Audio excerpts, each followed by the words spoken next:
welcome back to my channel. This is Pinoy Ukulele Teacher giving you free ukulele tutorials.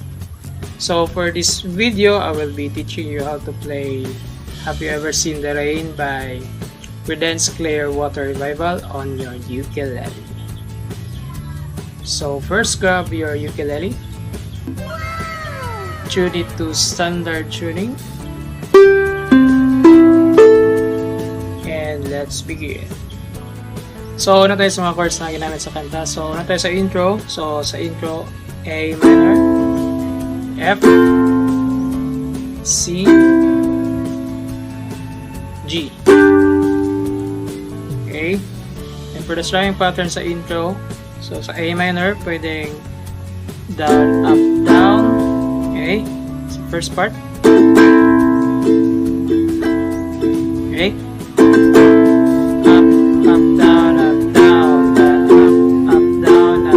Sa C, down, up, down na naman. Up, down, up, down, up, down, up, then C.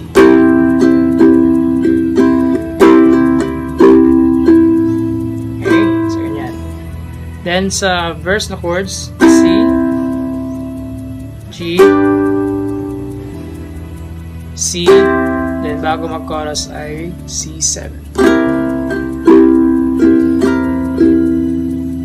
Okay, then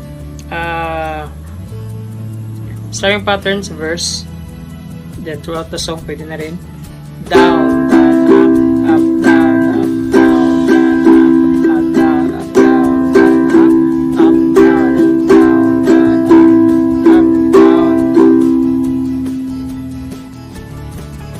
Okay, punta tayo sa chorus. So sa chorus, F, G, C, G, A minor, G, then back naman, F, G, C, G, A minor, G. Okay, so paulit lang yan. Then for the strumming pattern, down, down, up, down, up, down, up, down, up, down, down, up, down, up, down, up, down, up, down.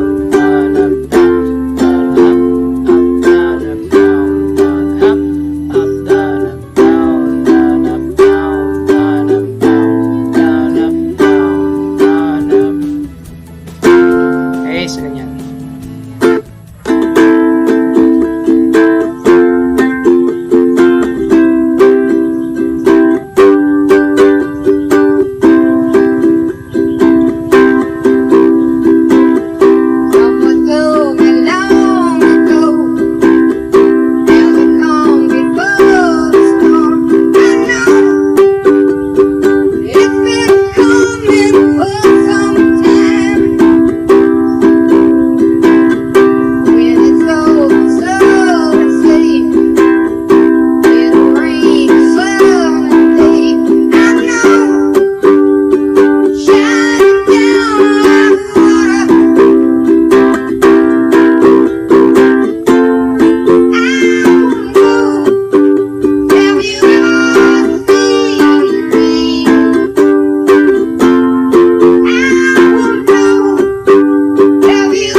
So ayun ang atang Have You Ever Seen the Rain by Creedence Clearwater Revival. Salamat sa panonood at kita-kits sa susunod na video.